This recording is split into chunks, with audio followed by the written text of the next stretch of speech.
So there are a few differences between marketing a product and marketing a service, but I think that the main difference is really tangibility.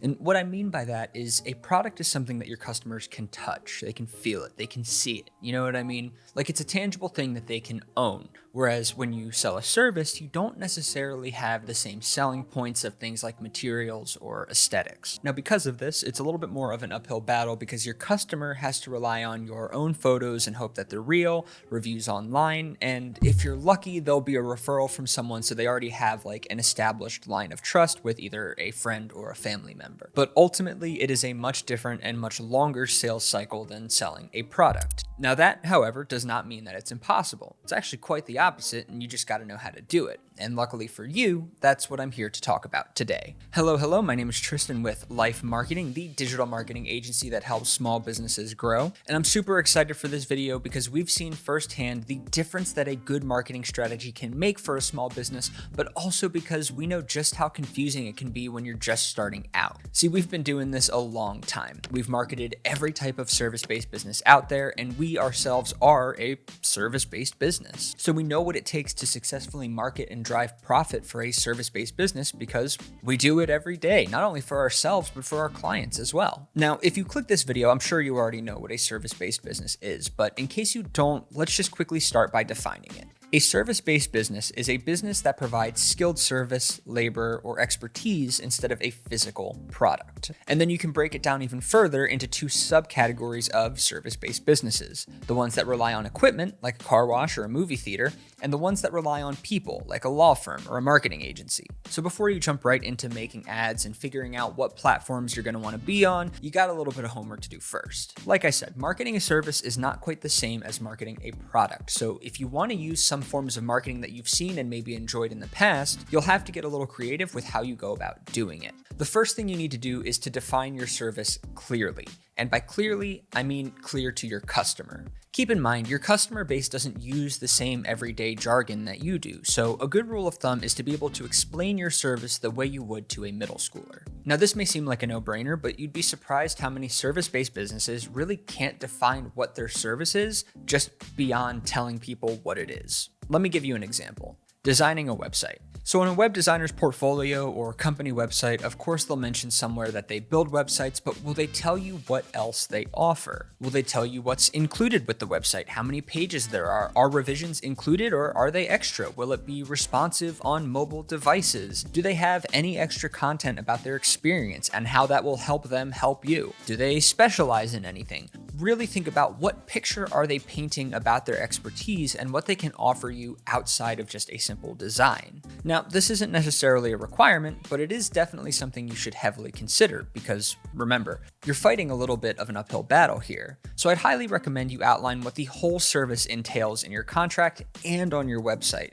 so that your clients are aware of what they're getting before they sign up with you. We do this on our website with our services, right? We paint a clear picture of what we offer in that service, why it's important, and the benefits of using our service. Now, doing this does two things. One, it sets the right tone for the relationship, right? It creates clear expectations of what your client can expect and what you will deliver. But number two, it'll also separate clients who are serious about working with you from those who are not. Now, the next thing you have to do is outline your value proposition. So how is your service different from all the other services that are like it on the market? What value do you add to your clients' lives? And this is more than just stating the actual deliverables and the steps included. Yes, those are important and they should be included, but you also need to focus on what all of these things do for your client on a more macro scale. Show them the difference in their lives before and after they work with you.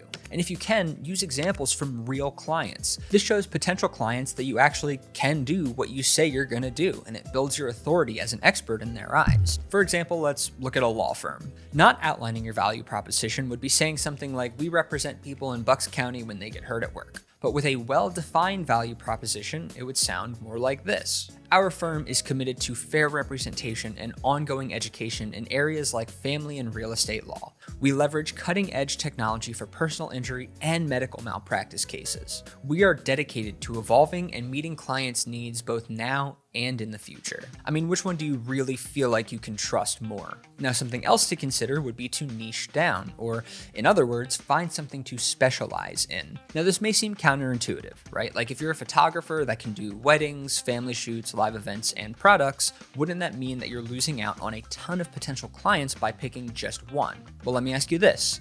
If you were getting married, who would you rather hire? Photographer A, who has shot 1 or 2 weddings before, or photographer B, who has photographed 36 weddings this year alone with an incredible portfolio of work that is exactly what you're looking for? Yeah, exactly. You're going with photographer B. See, the idea is basically that rather than trying to provide everything to everyone, narrowing your focus will help you fine-tune your brand and leave you better positioned for success. Remember, service buyers are much more wary of making a purchase than product buyers are. There's usually a lot more on the line for someone who's buying a service as opposed to buying a product. That means they're gonna do their due diligence and are really gonna look for someone who's going to be a good fit. And that's why specializing or being in the right niche for your audience is so important. If you specialize or if you have a niche, then it is just a little extra layer of social proof that shows that you know exactly how to do what your client is looking for because you've done it for someone similar to them before. And like I said, it'll help you stay in tune with your brand and help you really hone your message because you know exactly who you're talking to, you know their exact needs, because you've worked for people just like them before. Now, all along the way, you'll also want to make sure that you're asking for feedback from your clients. If they have ideas for ways that you can make the service better, I think it's worth at least hearing them out. Because then, if you repeatedly start to hear the same thing, then maybe it's time to adjust your services or offers. You see, by listening, by being flexible, and making changes as your clients request them, or at least just as you notice them, you'll really help your existing clients feel like they're valued by you.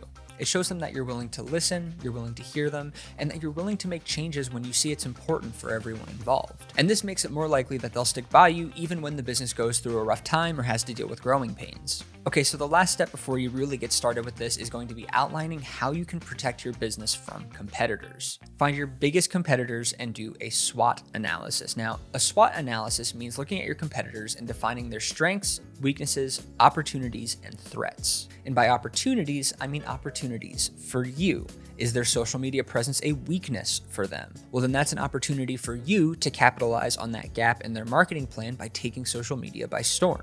The reality of it is there are probably 100 other businesses and individuals who are offering the same or at least a similar service as what you're offering. That's just the way it is. And because of this, the process of deciding which service is going to be better can be very confusing for the customer. How do they really know which one of these coaches is going to be able to help them? All they can really rely on are the words that they're saying and who they portray themselves as on the internet. Other businesses are just waiting to swoop up business from you, so you need to think about how you're going to protect your business from a cooler or cheaper service. Now, what I like to do here is just focus on free value. Blog posts, YouTube videos, things that add value to your potential clients and customers' lives at absolutely no cost to them. So now that you've done your homework, you've outlined the value that you provide, you've defined your service really, really well. You've identified ways you can specialize or niche down and how you can defend your business from your competitors. You are officially ready to start running your ads and marketing your business. So we're going to start by looking at some marketing methods that work really well, and then we're going to discuss some platforms. Now, I said earlier that marketing your service-based business is not the same as marketing a product-based business. But that doesn't mean we can't use similar methods. See, now more than ever, it is important to fully embrace organic and content marketing. If you're not familiar with the term, it refers to creating content like blog posts, podcasts, YouTube videos, reels, or email newsletters, just to name a few. And the idea behind organic and content marketing isn't necessarily to sell or explicitly promote your business, but to make useful, interesting, or entertaining content that will help generate positivity and awareness around your brand. People want content that's relevant to them, that's relatable, and it comes at them consistently. So let's talk about what good content marketing can do for your business. You see, good content marketing builds relationships with your audience.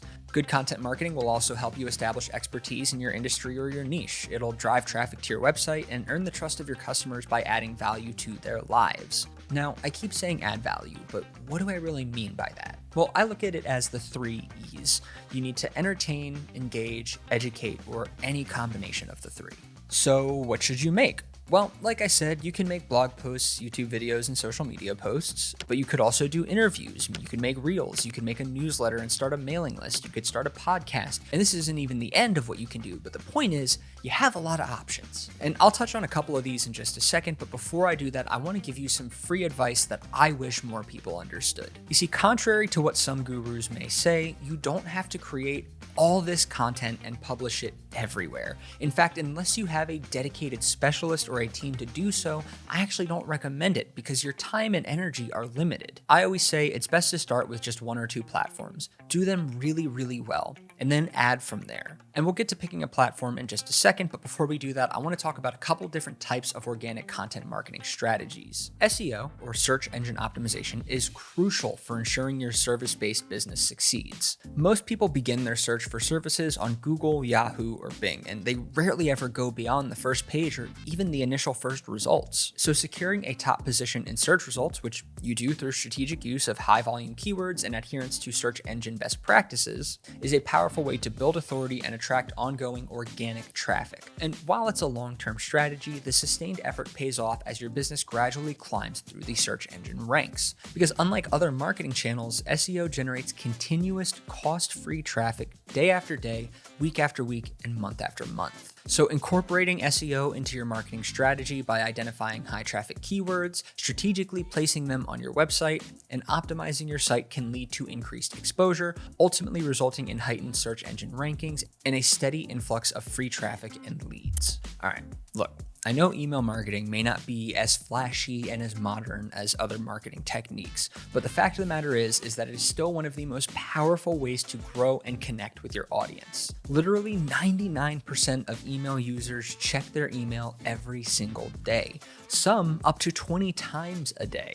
Is that a good enough reason to take email marketing seriously for you? You see, with email, you can continue to build your brand while baiting people at the same time to take action on buying your services. Start sending out newsletters weekly if you can. You can use a platform like ActiveCampaign or like MailChimp. Whatever you do, just do something. As a service-based business, you can use this as an opportunity to send a ton of free value or just show off your work to the people that sign up. SMS essentially serves the same purpose, stay top of mind with your customers and build relationships with them, but via text message. And fortunately, a lot of email marketing softwares also now have SMS options as well. And if you think your customers aren't on social media, you're probably wrong. You see, Facebook alone has 3.049 billion monthly users, with a B. That is almost 40% of the entire world's population. Yeah, your customers are definitely on social media, which means that there's definitely an opportunity for your business. Just keep in mind, when people go on social media, they're not looking to be sold to like they might be with a Google search. So what does this mean for you? Well, basically, again, you need to focus on providing free